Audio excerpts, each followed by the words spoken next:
Hi, it's Alcam. Welcome back to my channel.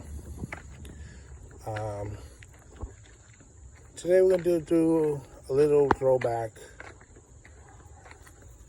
and try to figure out why this agency acts like a bunch of horses' rear ends. Sorry about the sun, but I think this video needs to put a little disinfectant on the agency. Okay. Now, one year I was on the D train. I was getting tired of operating the line, and I'm thinking, well, maybe I should get something different for the next pick that will start. I think it was 2015, 2016, 2015. Yeah, I remember the exact year. And then I see Katy Perry is riding the A train to New Year's Eve festivity in Times Square. I say, hey, maybe that's what I need. And Katie, if you're watching this, thanks, sis. So, I checked the schedule. I found this nice assignment on the A line. Was A306, 2 trips to Lefferts, and lay up a train at Concourse Yard. So I check it out, find out the A train is given an extra train from the B line, a 60A or a 68A, to go to Far Rockaway because they have the airport and the casino on that route. So I worked it. It was working out pretty well, but then they changed it to A307, and yeah, the agency always finds a way to make things go downhill. So this particular run, I had one A train to Lefferts, one A train to Far Rockaway. And then when I bring it back from Far Rockaway to 7, the train goes out of service to 7, goes back to Concourse Yard.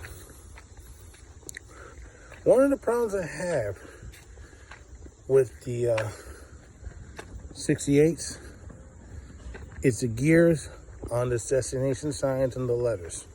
So it means if you have a regular 68, the gears are made out of plastic. It takes a long time to change everything back from A to B. It's not like it's right next to each other. No. It takes you a long time, and it goes real slow. I have worn out at least 3 different pieces of equipment trying to change these signs back from A to B. So it has to be changed back to a B because the train is going back to rush hour service in the morning for the B. So I can't leave it as A. Plus you get a nice write-up. So, they're complaining about it taking too long. I said, well, if you gave me the 68A, I wouldn't be having a problem because that's the only time I have a train that I'm not putting an OT slip for. And once in a while, you have to take the train to Concourse. I mean, not Concourse Yard, but Coney Island Yard. I only have to go when it's necessary. So I was lucky at the time. Because, complaining, oh, you take too long. Anyway, so here it is.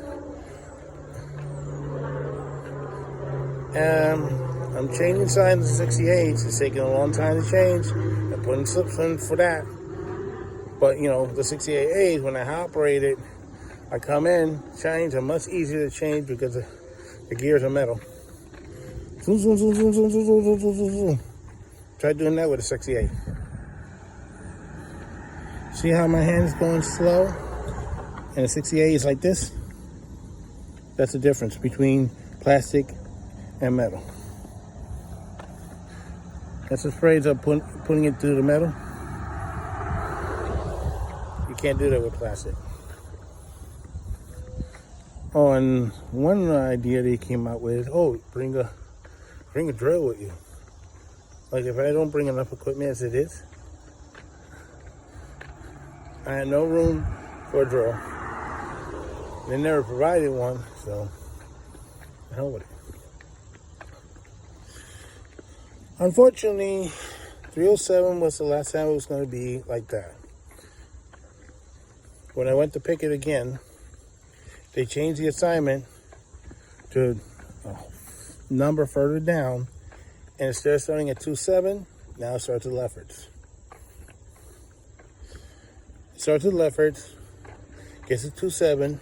At the 27, you have to go to 207 Street Yard to put the train in service. And of course, if they didn't switch the sign from B to A, you gotta do it.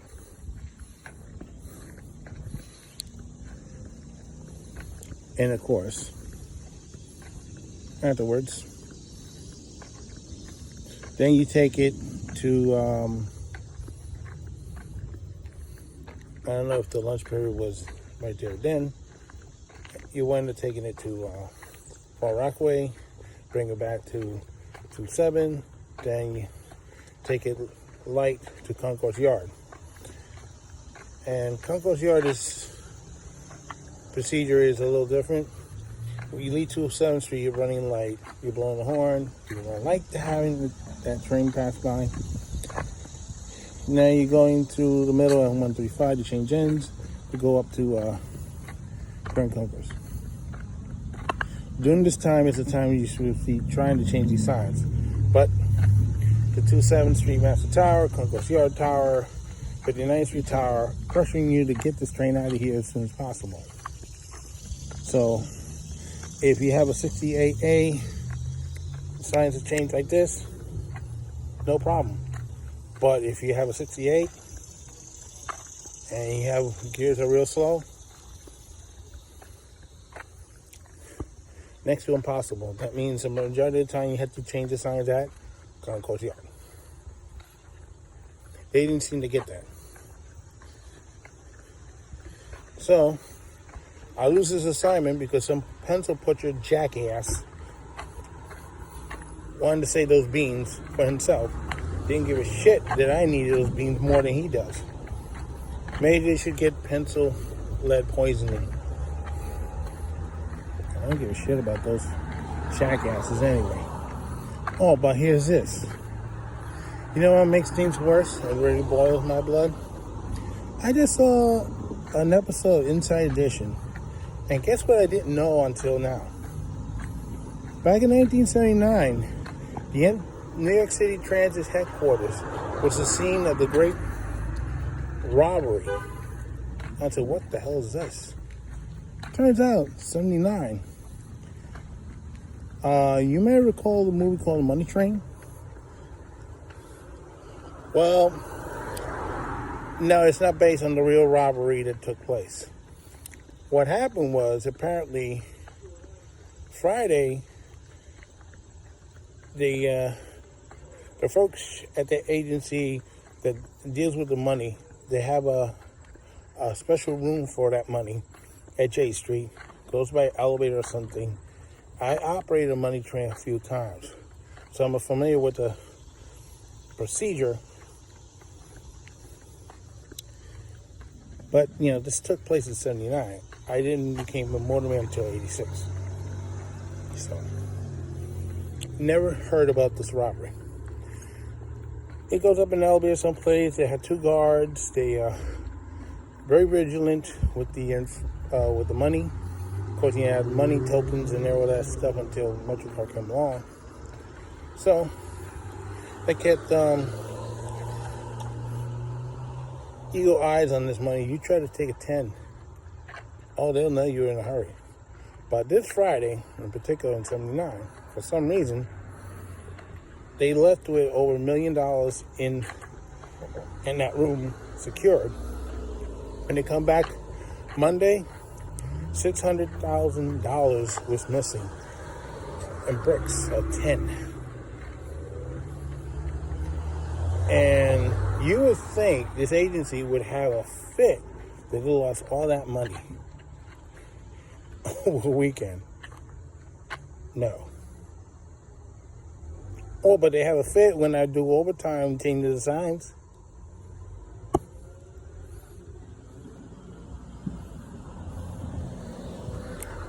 You know, that's a disgrace. 40 years later, you can't find out who took the money.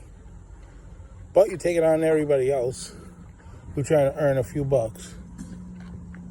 And you make things difficult for us all the time. You screw us out of benefits, you screw us out of pay, you screw us out of everything. And in some cases, like during the pandemic, you screwed over 130 people's lives. And now, of course, you're trying to screw station agents again, trying to eliminate their jobs by not taking cash. You know what? I'll tell you what. If you continue to do this, you want to continue this business, fine. I would suggest the Attorney General, who is investigating Cuomo, start investigating the MTA and the city transit. See what the hell is going on for real.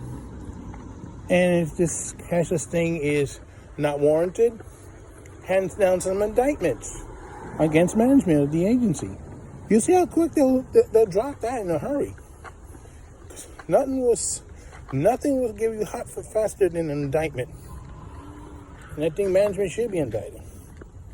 For war crimes, for theft, for everything else.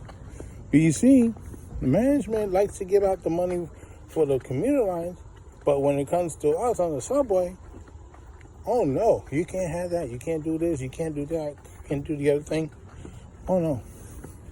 You get upset if somebody taking too much time changing signs on an 8-car train, but yet don't blink an eye when some tape measuring jerk off makes $450,000 on his last year, and nobody bothered to check to see if he actually was on the train doing that.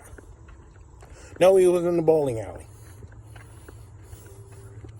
So I think some management along that railroad should be facing charges too, not just them. So,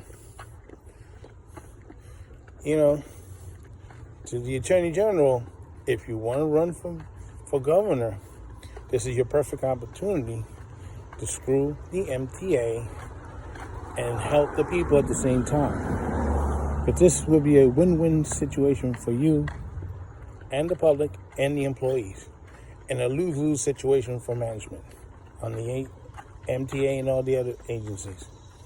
So this is how I can't say so long for now, and don't forget to stop.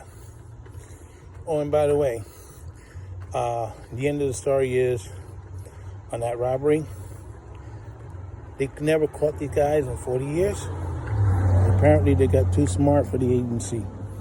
They didn't spend it. I don't know what they did with it, but they didn't spend the money where they could be easily be tracked. What a shame. I have to work 2 jobs. I had to work another part-time job outside retirement to make up loss because of this agency. Pretty shame. Of course, they don't care. They're up there in their nice ivory towers, making all that money, screwing everybody. They don't care who they screw. All right, take care.